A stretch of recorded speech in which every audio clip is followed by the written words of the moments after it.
Galera, bom dia. E aí, como é que vocês estão? Tudo bem?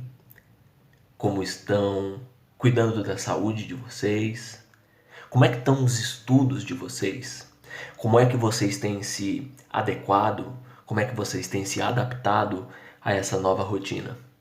Eu pergunto, pois é fundamental para nós professores e também para os coordenadores que vocês nos mandem essas respostas para que nós continuemos a oferecer para vocês ferramentas suficientes para que, claro, não sejam prejudicados a sua rotina, a sua disciplina, os seus estudos, o foco nos estudos. Tudo bem? Para isso nós estamos aqui. Sejam muito bem-vindos. Meu nome é Cristiano Machado, eu sou professor de literatura e hoje nós estamos aqui para bater um papo mais especificamente com os alunos das turmas do Extensivo Noite das cidades de Pinda, Guará e Lorena. Beleza? Galera, essa nossa aula ela se encontra na nossa apostila, na nossa primeira apostila, na página 230. Por lá você pode me acompanhar e abrindo na página 230 a sua apostila, você vai perceber aquela estrutura por nós já conhecida, que é um resumo teórico dividido em tópicos, seguido dos exercícios de sala, mais as orientações de estudo, tarefa mínima e tudo mais. Você pode me seguir por ali ou ainda ir até a página 240. Na página 240 você vai encontrar o texto teórico que fundamenta e orienta os conceitos que nós discutiremos aqui nessa nossa aula. Beleza? Bora começar? O tema da nossa aula de hoje, galera, é o Renascimento. Renascimento esse que provavelmente seja um termo para você bastante familiar, haja vista os seus estudos em história. Complementar aos seus estudos na história, hoje a gente vai olhar para esse mesmo período histórico, só que com um olhar diferente. Hoje nós vamos olhar para o Renascimento analisando-o sob a perspectiva cultural e artística. Para isso, num primeiro slide, eu fiz a seguinte divisão.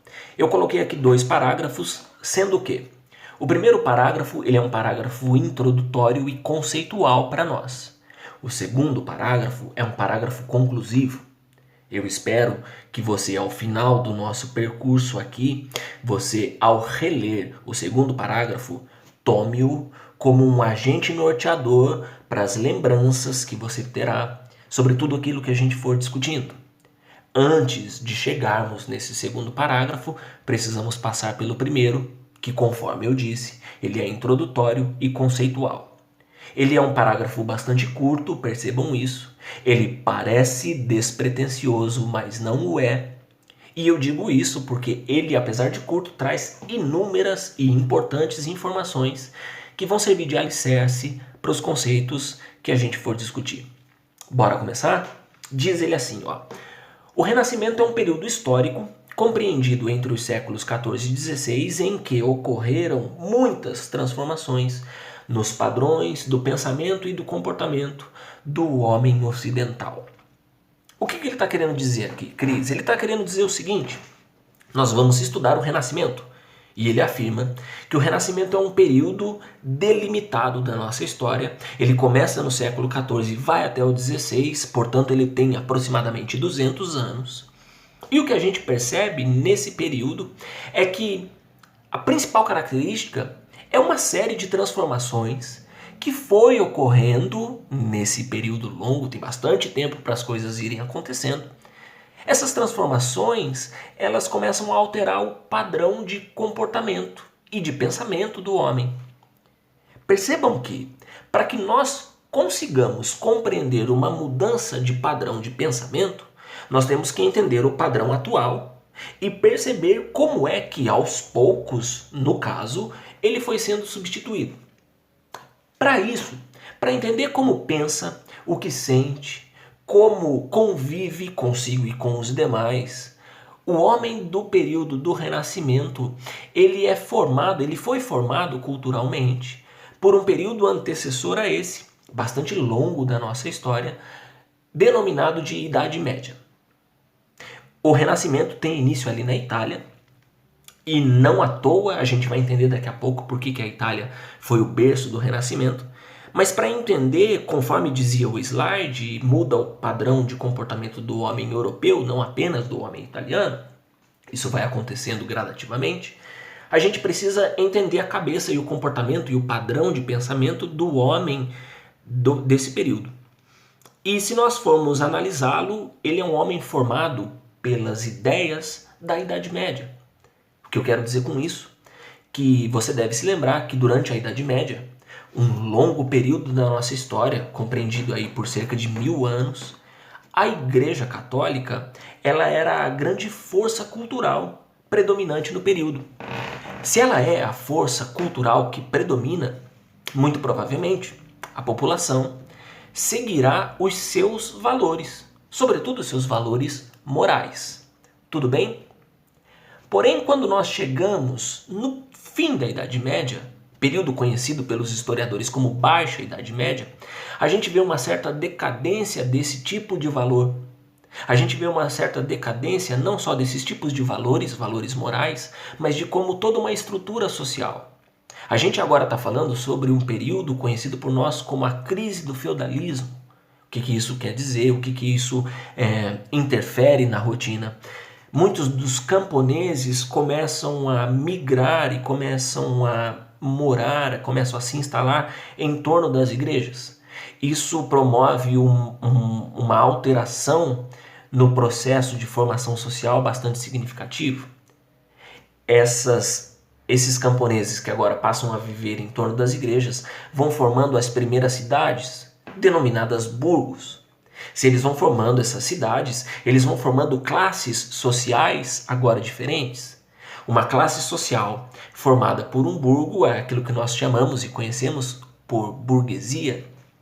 E esses burgueses é interessante e importante que nós os analisemos, porque é uma classe social nova, formada por conta do mercantilismo, ali na Itália propriamente dito, porque vale lembrar, a Itália era uma rota geoeconômica muito interessante. E a formação dessas sociedades é composta, na verdade, por artistas, por filósofos, por intelectuais e por pessoas que tinham dinheiro para financiar artistas. Esses são os mecenas. Mecenas, inclusive, é um termo que a gente está trazendo lá da antiguidade clássica, lá da cultura greco-romana. Cultura greco-romana, eu não sei se aqui você percebeu, eu disse, nós estamos trazendo lá de trás. Estamos trazendo de onde? Estamos trazendo de um período cultural diferente do da Idade Média. Lembrando que a Idade Média teve início ali por volta do século V e vai até o século XV. Anterior a essa Idade Média, aos valores morais da igreja, nós tínhamos outros tipos de valores, outros tipos de comportamentos, outros tipos de maneiras de nos enxergarmos em relação ao mundo que nos rodeia. E é justamente esse período antecessor ao período da Idade Média e aos seus valores que nós vemos agora renascer. Aquele tipo de cultura que foi suprimido pelos longos anos da Idade Média passa a renascer agora e passa a ser um agente norteador do ser humano sobre o seu modo de enxergar-se, sobre o seu modo de pensar e sobre o seu modo de se comportar.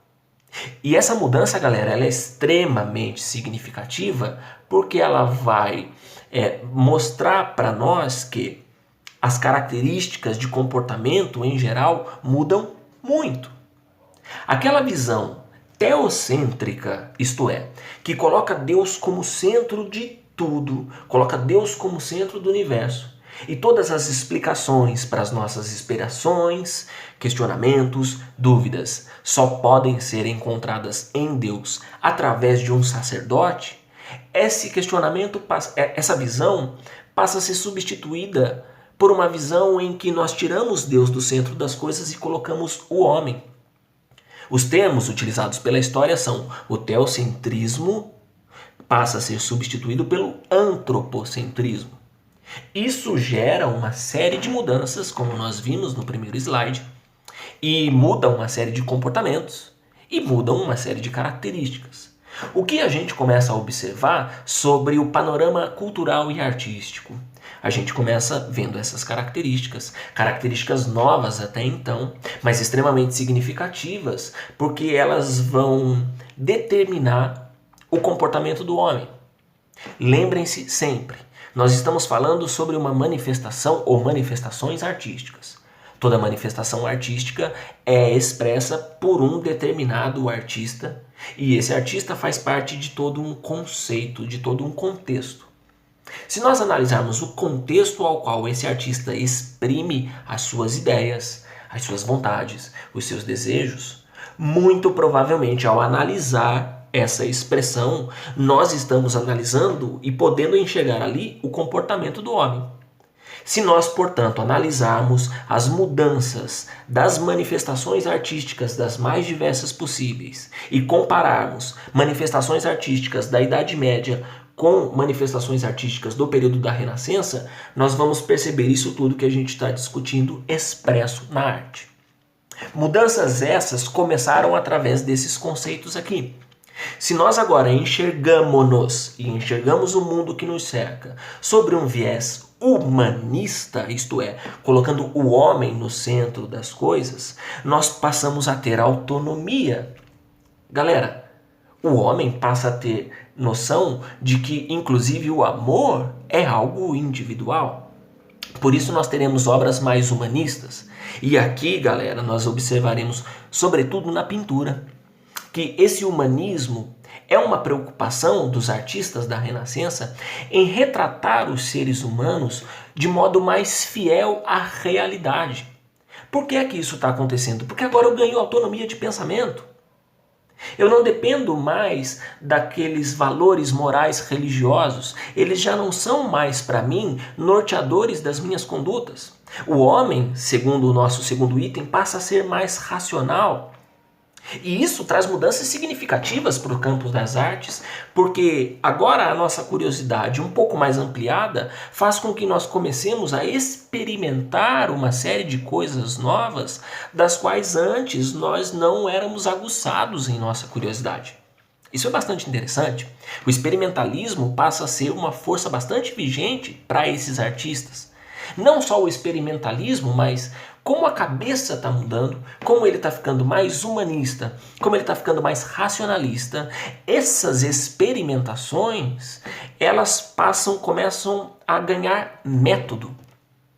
As ciências, como nós a conhecemos hoje, as ciências modernas, elas têm o seu berço aqui, justamente por conta do tamanho da significância dessa mudança de comportamento, dessa mudança no padrão do pensamento e do comportamento do homem. Beleza? Continuando das ciências, nós vemos uma contribuição significativa de homens renascentistas que nos legaram como herança avanços tecnológicos, guardadas as devidas proporções, muito importantes para nós até hoje. Nicolau Copérnico, por exemplo, desenvolve a sua teoria heliocêntrica. Galera, a Terra não é estática e os corpos celestes giram em torno dela. Na verdade, o Sol é estático e nós é que estamos girando em torno dele. Noções que nós trazemos até hoje, assim, conceitos fundamentais. Francis Bacon, contribuição para a filosofia. Bacon ele pregava constantemente que nós tínhamos que observar as coisas concretas, palpáveis, e estudá-las com rigor, com método. A partir disso é que nós começaríamos a produzir leis que podem ser gerais e leis que se tornam universais. Galileu é um cara que construiu o próprio telescópio, o pai da física moderna. Então não só no campo artístico as coisas começam a mudar, também no campo das ciências, de um modo geral, elas mudam. Mas como eu havia dito no início do nosso percurso, são as manifestações artísticas que são o mote da nossa aula de hoje e por isso nós iremos vê-las. Aqui, para concluir um pouco desses conceitos que a gente está discutindo, galera, eu montei um quadro onde eu tento deixar mais explícito e de modo mais resumido as diferenças de pensamento do homem do mundo medieval, do homem da Idade Média e do homem agora do período do Renascimento, do período renascentista. Vale lembrar, o homem medieval tem por por conceito o teocentrismo. E esse conceito ele vai sendo substituindo gradativamente pelo antropocentrismo. Sob o sistema econômico e social, o homem medieval ele é um homem feudal e é substituído por uma sociedade capitalista, aspas aqui no meu capitalismo, perdoe-me professores de história, tudo bem? Ele é um homem capitalista, mercantilista, de troca de mercadorias, de contato com outras culturas, bacana? A verdade para um homem, a verdade para um homem medieval está contida na Bíblia, nunca fora dali. E ali ele se contenta. Para o homem renascentista, a verdade ela tem que ser encontrada através do experimento, da experiência, da experimentação. Bacana? A natureza para um homem medieval ela é vista como uma possibilidade de pecado. E aí ele se afasta, ele se reclui, ele fica recluso, diferentemente do homem renascentista que busca, que vai resgatar lá características da cultura greco-romana, características da antiguidade clássica, que via a natureza como um objeto de beleza a ser contemplado, a ser estudado, a ser prescrutado. Tudo bem? Beleza até aqui? Como é que na arte vai ficar evidente para nós essa diferença de pensamento? Bom, aqui eu trago duas imagens religiosas, de tema religioso, pintadas no período da Idade Média, no período medieval. Aqui eu chamo a sua atenção para coisas importantes. Notem que é uma das características mais evidentes e que vão diferenciá-las do período posterior, do período do Renascimento, são as cores, galera. Percebam que as cores são primárias, além das cores primárias há uma mistura de cores não tão significativa assim. Outra coisa são os materiais utilizados. Os pintores do medievo, eles usavam a têmpera, tintas que são produzidas através de elementos que a gente encontra na natureza. Diferente desses, no período da Renascença, ao desenvolvimento da tinta a óleo. E a tinta a óleo, cara, é uma tecnologia incrível para a época, porque ela demora mais a secar. Eu tenho como trabalhar mais, eu pintor, eu tenho como trabalhar com uma gama de cores muito mais diferente. Uma outra coisa fundamental, assim, que é explícita de diferença entre pinturas medievais e pinturas renascentistas, notem que não há em nenhuma das imagens a noção de profundidade, muito menos de simetria, muito menos de perspectiva. Diferentemente destas, são pinturas do período da Renascença. Se você notar aqui a Santa Ceia do Da Vinci, você percebe já uma diferenciação e cores muito mais vivas. Percebam os detalhes e a preocupação de diferenças de tons de luz sobre a imagem. Se você olhar aqui as dobras das vestes, você encontra pedaços de veste que possuem sombra, trechos mais escuros, trechos mais claros, que dão noção de profundidade. Olha a perspectiva, olha a ciência matemática nos ajudando na pintura para que eu tenha a sensação daquilo que está mais próximo a mim, aquilo que está mais distante de mim. Olha aqui, olha, se você pega a primeira linha, Jesus aqui com os apóstolos ceando, olha aqui os portais lá no fundo. Isso aqui está em 2D. Isso aqui está numa tela, mas a impressão que eu tenho por conta do uso da perspectiva agora é que a pintura está em 3D. Da Vinci da famosíssima Mona Lisa. Converse com seus professores de matemática. Peçam para que os seus professores de matemática falem para vocês sobre um matemático importantíssimo do período chamado Leonardo Fibonacci. Fibonacci, ele conceitua, ele encontra uma razão matemática chamada de número áureo. É o número φ, não confundam com o número π, é o número φ. Os professores de matemática, obviamente, têm muito mais propriedade para falar sobre isso. É uma razão que é encontrada em diversos lugares da natureza. E os artistas, agora, por terem contato com essas outras ciências, passam a trazer isso para dentro das suas manifestações. Sobretudo Da Vinci, né, cara? Porque o Da Vinci fazia tudo. Da Vinci era músico, escultor, pintor, arquiteto, inventor, vendedor de barbante em linguiça, youtuber. O cara era simplesmente espetacular. vale muito a pena você pegar obras do Da Vinci e conversar com cada um dos seus professores de cada uma das disciplinas. Eles terão coisas para acrescentar a vocês, porque de fato é um período muito significativo. Além do Da Vinci, a gente também pode falar do Michelangelo. Olha a escultura, olha o humanismo que nós havíamos discutido anteriormente, presente na cultura. Isso é, a preocupação de registrar o homem de fato como ele é. Galera, essa escultura ela é assim algo absurdo. Ela tem 4 metros de altura. Se você for olhar a imagens mais próximas de Davi, esculpido por Michelangelo, ele tem a cabeça muito maior do que o corpo. Apesar de, numa distância visual, parecer-nos muito proporcional. Mas Michelangelo era tão genial, ele sabia que ficando alto a cabeça da escultura a 4 metros de altura, por uma sensação, por uma noção de perspectiva, ela vai ficar menor. Então ele já fez a cabeça maior, calculando a distância do espectador. É um negócio incrível, tudo bem? Percebam os detalhes. Percebam a rigorosidade com a qual ele, em mármore Carrara, uma pedra muito difícil de se lapidar, muito difícil de trabalhar, levando em consideração as ferramentas às quais ele dispunha na época, conseguia esculpir algo tão maravilhoso, quase perfeito. Notem o detalhe das mãos. Ele põe veias na mão de uma escultura de mármore. Ele coloca cutículas nas unhas de uma estátua de mármore.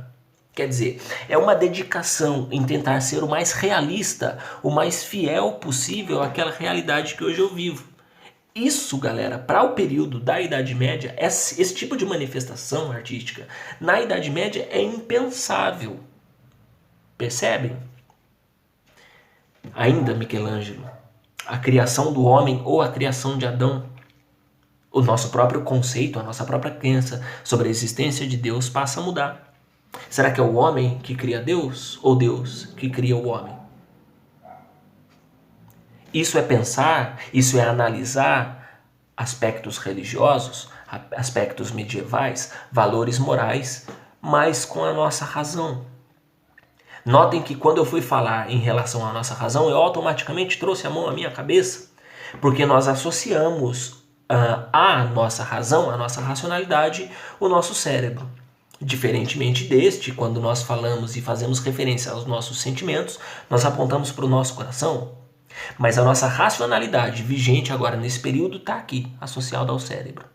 Eu não sei se você percebeu, mas a figura de Deus, retratada à sua direita, com um aspecto humano, interessante essa observação, ele parece que está saindo de dentro de um cérebro colocado de lado e cortado ao meio. Você consegue perceber? Se você não conseguiu perceber, talvez a próxima imagem o ajude nessa percepção. Tá vendo que fantástico? Michelangelo ele era um aficionado por anatomia e em várias de suas obras, várias de suas pinturas, ele traz esses elementos anatômicos humanos para dentro. Por que será?